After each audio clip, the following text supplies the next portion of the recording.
President Donald Trump suggested softening America's stance toward Russia on Sunday.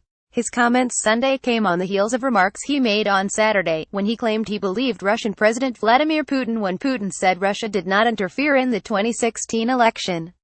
Trump said an amicable relationship with Russia would be an asset for the U.S., not a liability.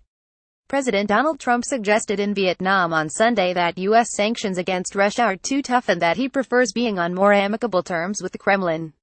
"What I believe is that we have to get to work," Trump said.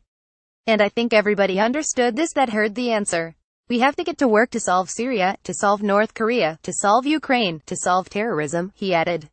"And you know, people don't realize Russia has been very, very heavily sanctioned," he said. "They were sanctioned at a very high level, and that took place very recently. It's now time to get back to healing a world that is shattered and broken." He was referring to a new sanctions bill he signed in early August, which targeted Russia, Iran, and North Korea. He said in a statement at the time that he supported making clear that America will not tolerate interference in our democratic process, and that we will side with our allies and friends against Russian subversion and destabilization. However, he added that the measure was seriously flawed and that it improperly encroaches on executive power, disadvantages American companies, and hurts the interests of our European allies.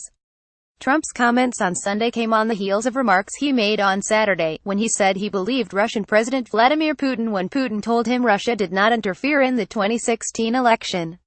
He said he didn't meddle,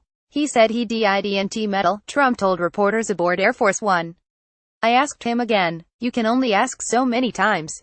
I just asked him again." He said he absolutely did not meddle in our election. He did not do what they are saying he did. The president added that when they had met on the sidelines of the Asia-Pacific Economic Cooperation Summit, Putin meant it when he denied ordering Russia's election meddling. I really believe that when he tells me that, he means it," Trump said.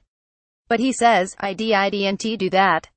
I think he is very insulted by it, which is not a good thing for our country." Trump walked his comments back on Sunday after they drew heavy backlash from lawmakers and former U.S. intelligence officials, who said it was naive and puzzling for Trump to trust Putin over the U.S. intelligence community.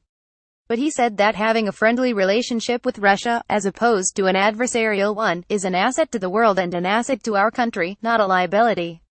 The president seemed to imply as much on Saturday as well, asking on Twitter when all the haters and fools would realize that having a good relationship with Russia is a good thing. "They're sick always playing politics, bad for our country," Trump said. "I want to solve North Korea, Syria, Ukraine, terrorism, and Russia can greatly help," he continued, asking whether the fake news media remembered when crooked Hillary Clinton, as Secretary of State, was begging Russia to be our friend with the misspelled reset button. Obama tried also, but he had zero chemistry with Putin. He reiterated that on Sunday, telling reporters in Vietnam that President Obama wanted to get along with Russia, but the chemistry wasn't there. "Getting along with other nations is a good thing, not a bad thing," he added. "Believe me, it's a good thing, not a bad thing." Trump's friendly posture towards Russia has alarmed national security experts, and it prompted former Director of National Intelligence James Clapper to warn on Sunday that the belief that Russia's interests run parallel to the U.S. was a national security risk. Cite highlights each day to your inbox. Follow Business Insider Australia on Facebook, Twitter, LinkedIn, and Instagram.